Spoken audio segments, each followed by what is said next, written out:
640வது படைப்பு. தலைப்பு: தமிழ் இனம் விழித்தாக வேண்டும்.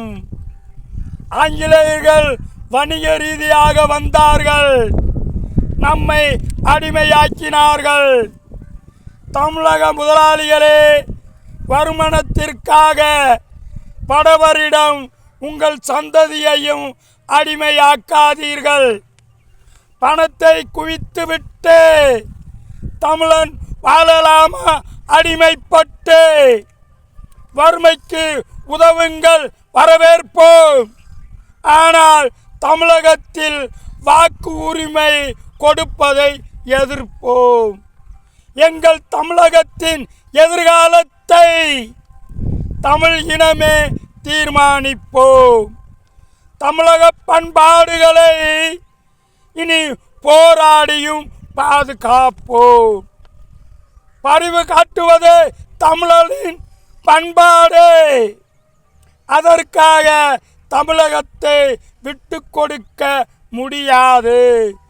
பரிவு காட்டுவது தமிழனின் பண்பாடு.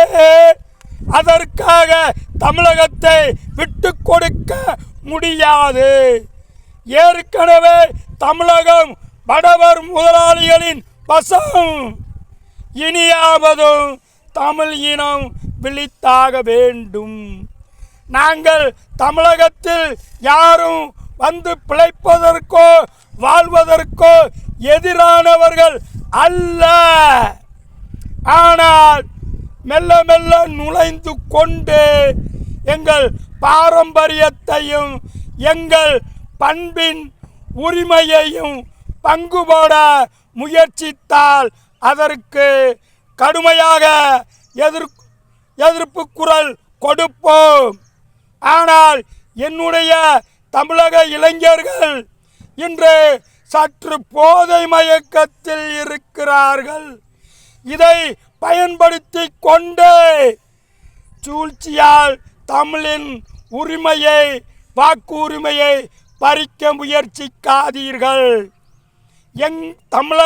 தமிழனை ஆளும் முயற்சியும் வளர்ச்சியும் எங்களுக்கு நன்றாக தெரியும்.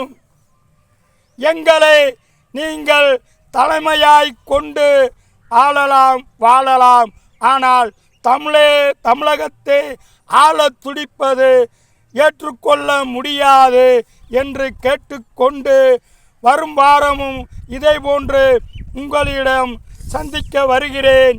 இவன் உங்களில் ஒருவன், மதுரை கவிஞர் சு. வைரன். நன்றி, வணக்கம்.